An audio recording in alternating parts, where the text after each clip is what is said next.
Okay, welcome to join today's community meeting. First of all, for the status update, 1.15, we have started the RC1 release process yesterday. So the RC1 will be released today.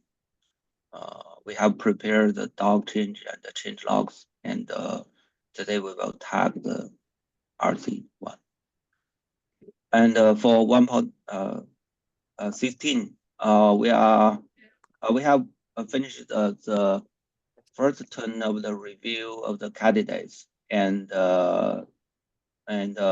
some issues have been moved to the milestone, and some more will be moved after the second turn of review. So candidates are still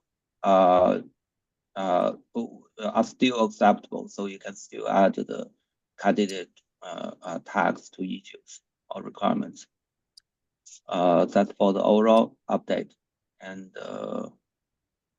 from my side, I'm investigating on the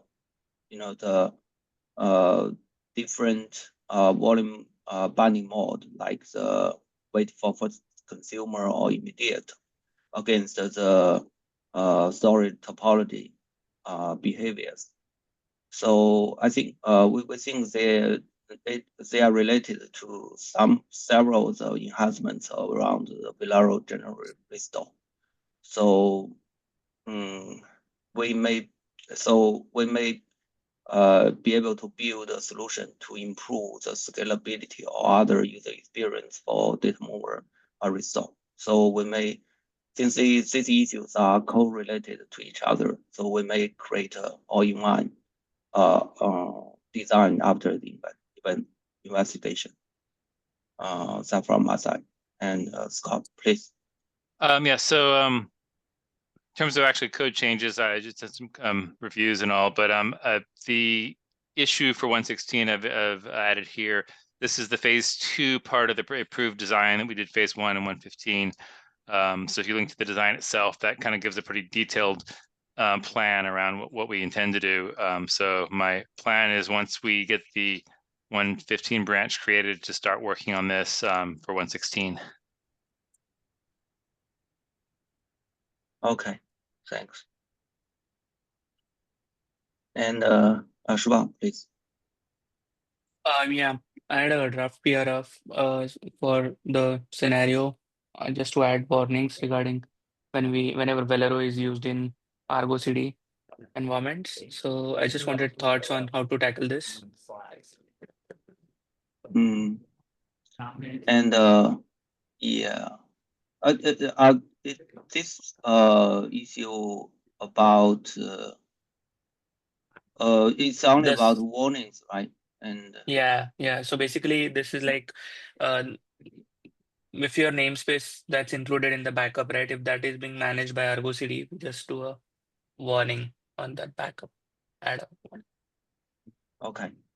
Yeah, we really can only warn because Velero is not in a position to know whether there's a problem or not. We just know that if there's a certain annotations there, there could be a problem. The warning is kind of to tell the user, hey, getting errors, you might have to go back to your Argo CD configuration and kind of, because the default case, if you don't deal with this, is that Argo CD sees that the volume snapshots get created and it says, hey, I don't know what this is, I'm going to delete it, and then that breaks the data mover. Yes. But we can only warn because we can't be sure from a Velero point of view whether Argo CD has been configured properly. Yeah, just take a look at it and let us know what you guys think. I think in US community time zone we discussed a little bit. I'm just thinking, I'm just reading the code and think, so you have thought about like in the item backupper, I mean, if we print the warning message in the item backupper, it won't work, right? That's why you're trying to.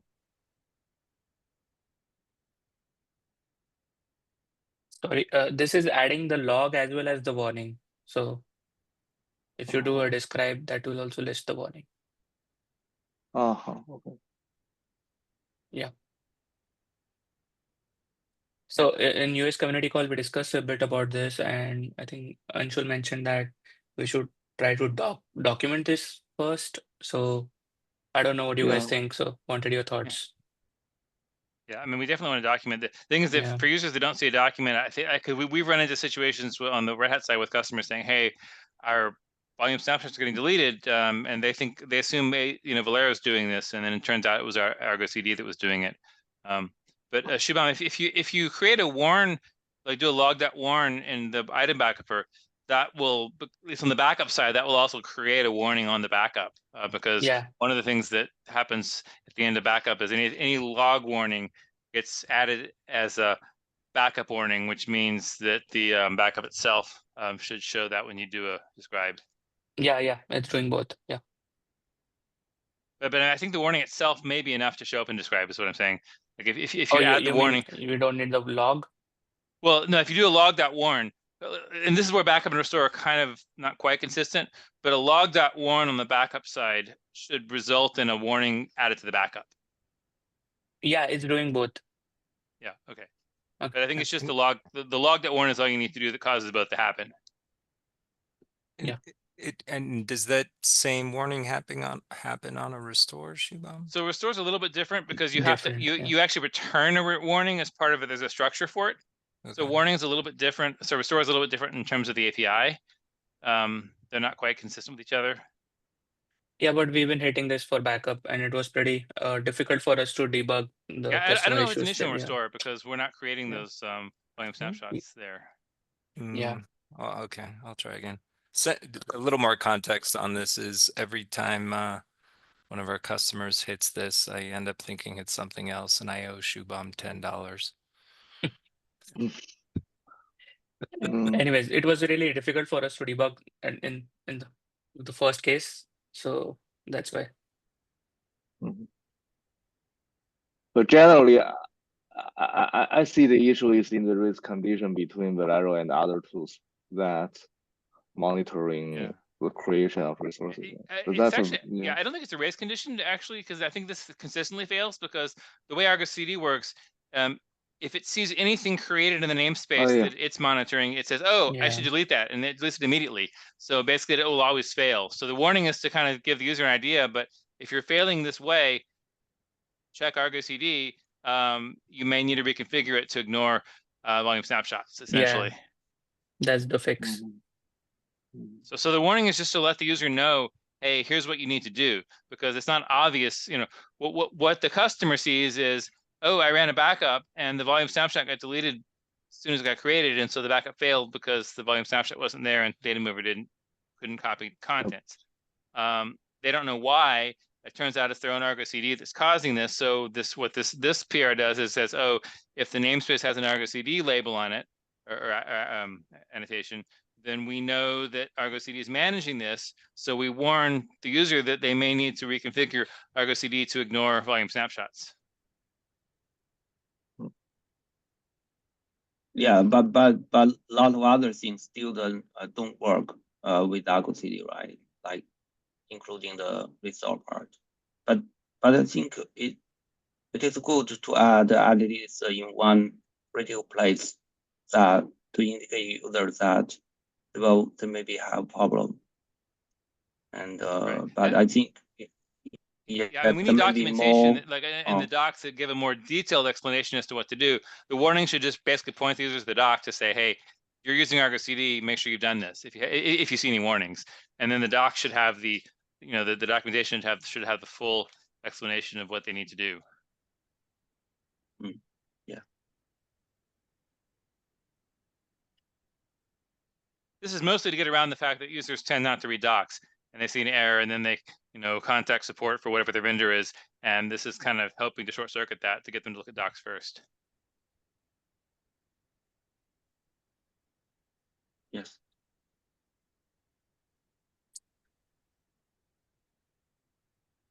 Okay. The next one. Yeah, so the ephemeral storage configuration support for backup pod. I saw your comment, Lyndon, regarding that. So I was thinking, what's the harm in adding that? Like, what's the downside? Sorry, well, you mean what is the Like we sorry? already give So, resource configuration for CPU and memory, right? yeah. Okay, I So got the question. So the thing is like, first of all, we uh uh regarding to the concrete problem, I think the problem is like it's all about the the the the components that is consuming the envelope disk, or specifically the root file system of the node, right? As the pod.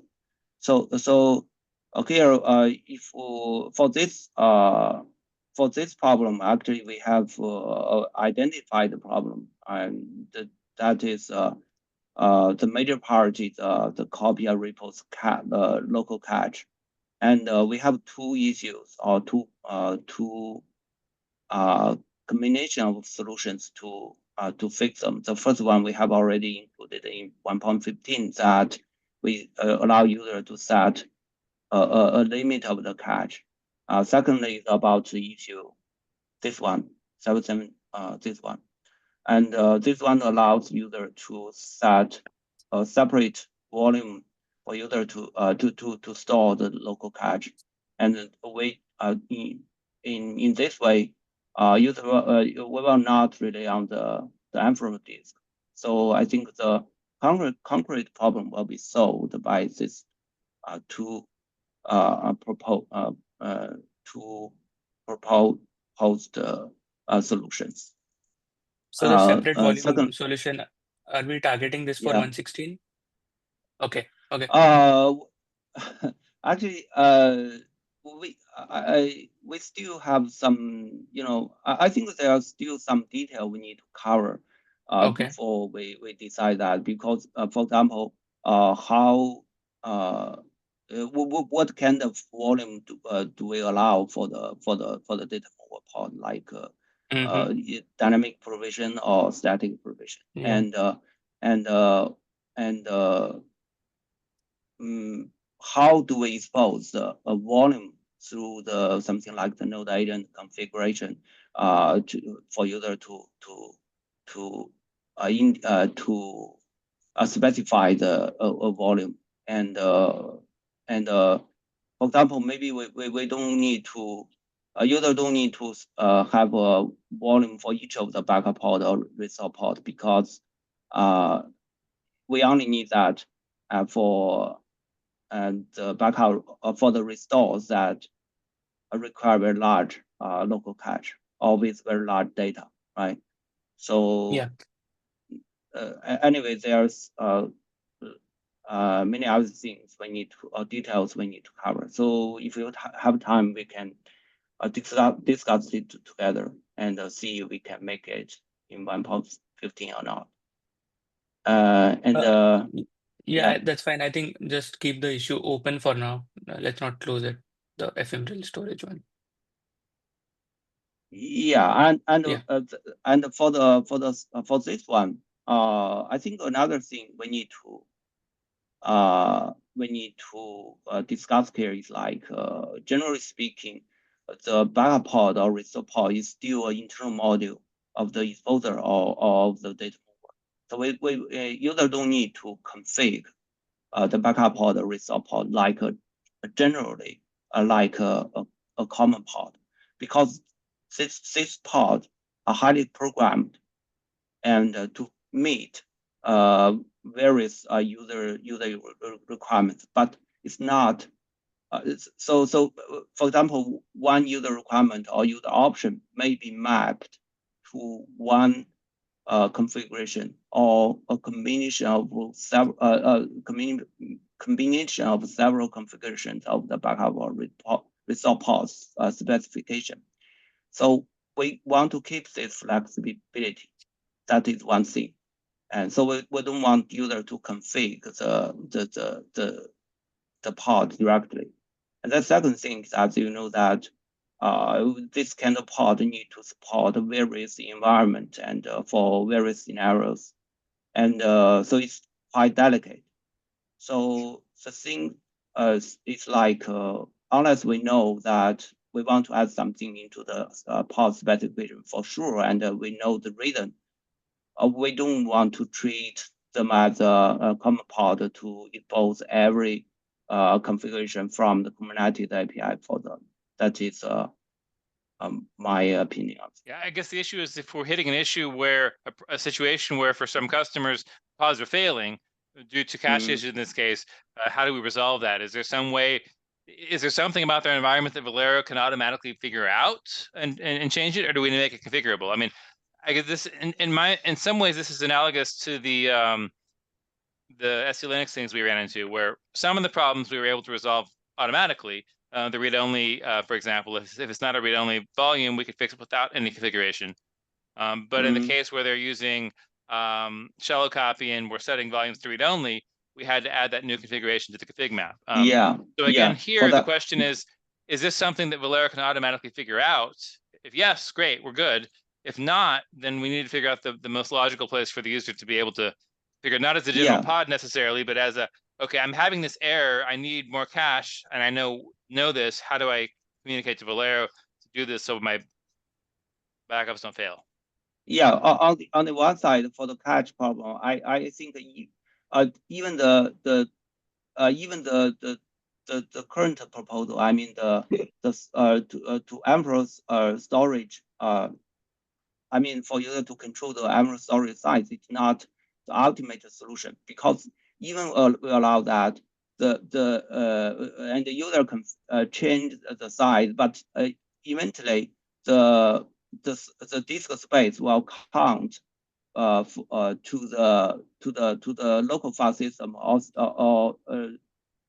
to the systems or to the node file system, and then if all disk space is running out, the whole node will be evicted. That is one possibility, right? So I think other than that, the current solution for this to let user to configure separate volume should be better. That is for the cache problem.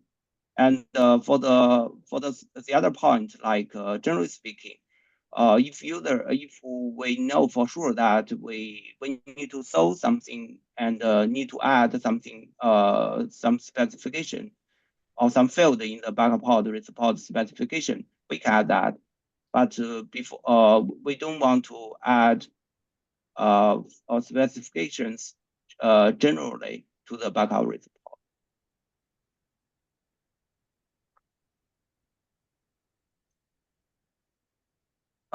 Does that sounds okay or answer your question, Scott or Shubham? Yeah, I'm fine with the extra PV attachment solution. But when you mentioned that we should not allow configuration because it's a programmed pod, right? It's an intermediate pod, but we do allow configurations for resource requirements like CPU and memory, right? Then isn't that anti-pattern? Yeah, I think that is So I think we need to have two levels. The first level is the user requirement and the user flag, right? And if the user requirement and user flag can be directly mapped to a configuration of the backup pod, it's okay. But we never say that this is applied to the backup pod for sure.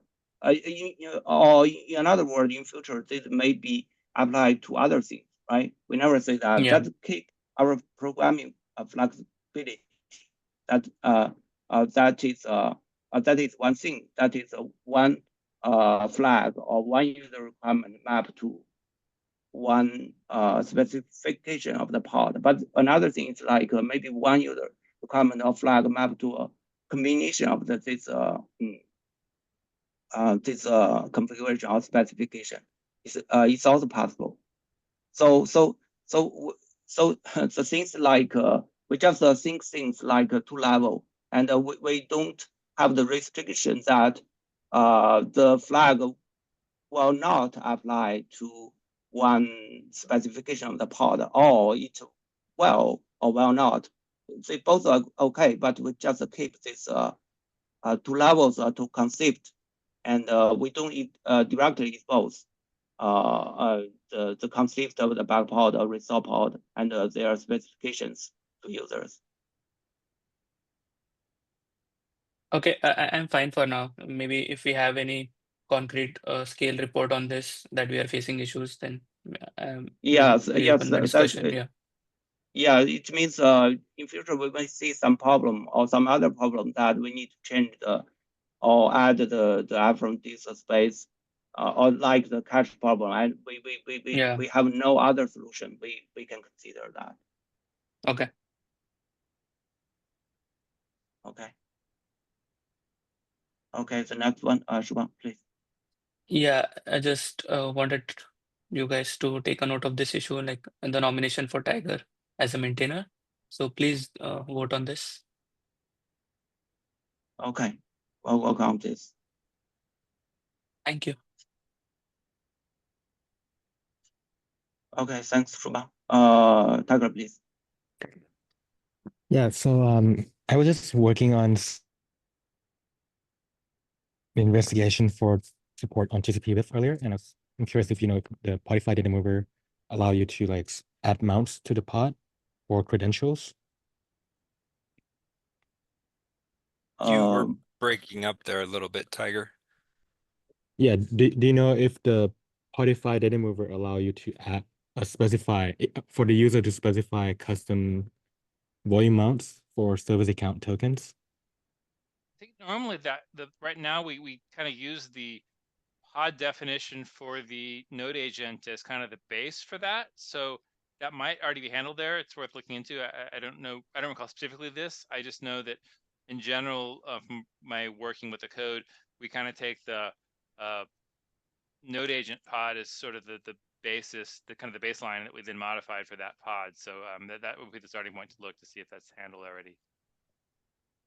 Okay. So I think we inherit volume mounts and volumes from node agent pod, right? Yeah, I mean, that's one issue I think yeah. we've actually identified at some point.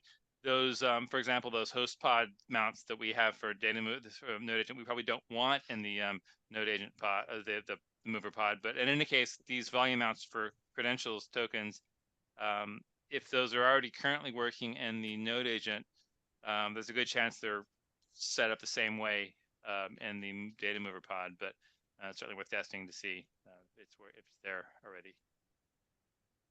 Okay, Yes. thank you. Yeah. Yes. And next one is I just have some PRs for review, and that's the PR to allow you to make a container image that works on multiple arches. And that's my status. Okay, thanks. So here when you mean multiple architecture, so it will include so the all change this. here is yeah, so when the buildx output type is Docker, you are only outputting one architecture image, which is currently the Arch environment line 103, which is defaulted to AMD 64, I think. And with this change, you can specify many arches, and the buildx build call would build more than one arch. Yeah, the use case here on the Red Hat side is that we tend to do a lot of development with ARM clusters rather than AMD 64. So it's nice to have the builds automatically working for both AMD 64 and ARM. So that's kind of the reason for this here. Okay, just have one question. So here this Arch include both the platform and the CPU architecture, like Linux AMD 64 or Windows AMD 64, right? So here, mostly Linux, but yeah, AMD 64, ARM 64. I mean they are, yeah, I mean they are combined together, the platform and the CPU architecture. Yeah, if you Like this, specify like- multiple, it would not output under the current make container command. If you look at the PR description, you see the error, I think, that I was hitting earlier in the conversations page. Okay. Okay, well, we will check that offline. Okay, Okay. Thanks. thank you. And that's my update. also this one. That's for after the 115 cut. So Which is something supposed to happen later today. So I think we have a few PRs that have been holding for the 115 branch creation. So once that gets created, probably later today, some of those can then be merged. Yeah, Okay, yeah, okay. yeah. Yeah, okay. Well, Just in case if we miss anyone, please just remind us via Slack or whichever ways. Yeah, Yeah, maybe I mean, the priority follow. is getting the 115 branch cut. Once that's done, anything that's holding, we can then kind of resume, Sure. reviewing, merging on. yeah, thank you. okay. Yeah, okay, thanks. And discussion topics. First one, Daniel, please. Yeah, the first one is since we are tagging the RC one, and I checked the calendar and I want to propose a approximate date for the milestones for 1.16. So you guys are okay that we set feature freeze around mid-December, feature complete mid-January, and GA in early March. If it sounds good, I'll go ahead and create a wiki page. Yeah, those dates seem fine. I know, unfortunately, feature freeze at the end of December, a lot of people might be out. That would be the only Note that concerning feature thing. freeze is more about defining the features and milestones, not about implementing those Oh. features. So Oh. feature complete mid-January is when we actually have to Oh. have those PRs merged. Thanks for the correction. Okay, thank you. Then that's I think feature freeze right before people are gone for holidays makes a lot of sense because Okay. Yes. first half of December, let's get everything together, make sure the plans Okay. together, make sure the milestones work, and then actually get the implementation we have until mid-January. Okay, that actually all sounds, I think, great to us. So thanks for the correction, Scott. Thank you. So then I'll go ahead and create a wiki page. Okay. The next, Wes, please. Yeah, hi. There was some discontentment about how some issues were being closed, I think, and so I just tried to create some language that we can cut and paste into issues, maybe not to turn anyone off, or give someone a bad impression about the Velero community. Take it or leave it. Just a suggestion. And I am kind of keeping an eye on new contributors. And I have a little link to that. And it looks like I think we had eight or nine new contributors in the last 6 weeks. So that's good. And if you want, I'll keep a little report on that. I don't know if that's helpful. I'll point out something that probably not a lot of people here remember because it's been a while, but back when I was kind of before I was a maintainer, when I had just initially become a maintainer, one of the things that the community manager, this was actually the predecessor to Orlan, I'm blanking on his name at the moment, but he actually had a contributor shout out, and basically one of the things that we talked about in the community meeting was any non-maintainer that got a PR merged got a mention on the call. Might be worth reaching out to say. I think, Jonas had a script. I think he had a script that did this. Might be worth reaching out to see or looking in the code to see if there was something here. But that might be a good thing to revive again to help encourage community involvement. People outside the current list of maintainers that are interested using Velero want to contribute PRs. We want to encourage that. That was one way of doing that. Yeah. Does anyone think that would be helpful? Or I mean, if you look at the old community notes, again, go back to 2001, sorry, no, 2021. So about 3 years ago, I'm guessing is when we were still doing this. One of the things in the meeting minutes was contributor shout out. yeah. silly or useful? I think it's a good idea. Yeah. Yeah. Okay. And note that little application I have linked to does not work with HTTPS. So if you, a lot of browsers will default to that. If you put it into Firefox with HTTP, it should render for you.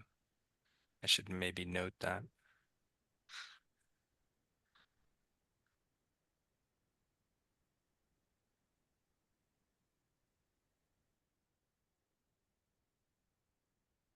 Yeah, that's my bad. I haven't kind of completed that work. Anyway, that's it for me.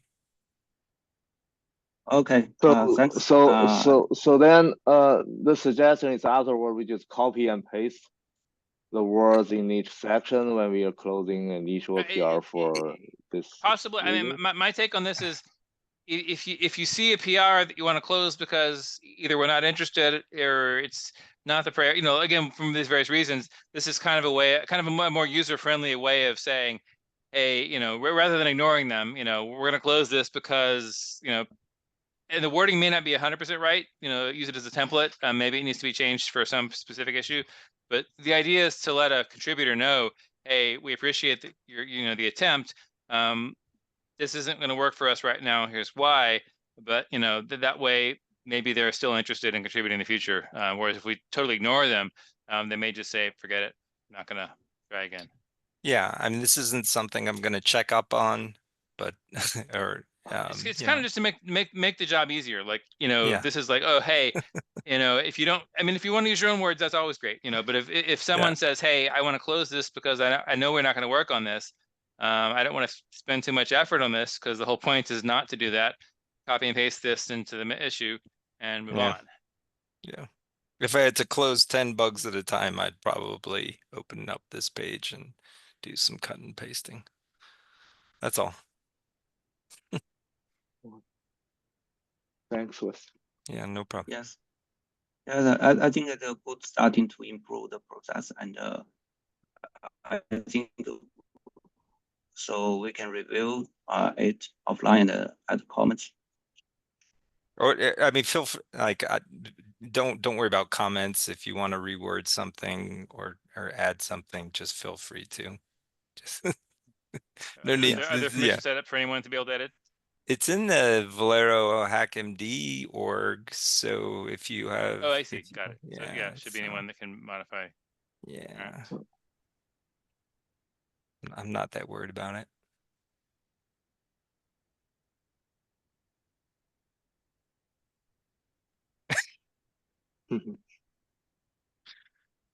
Okay.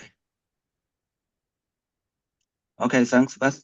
And I think that's all I can see for today. And anything else?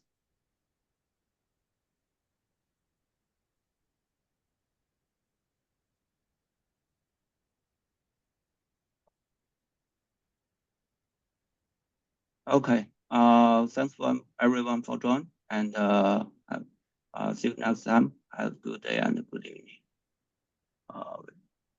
Bye. Thank you. Bye. Bye bye. Thank you. Bye bye.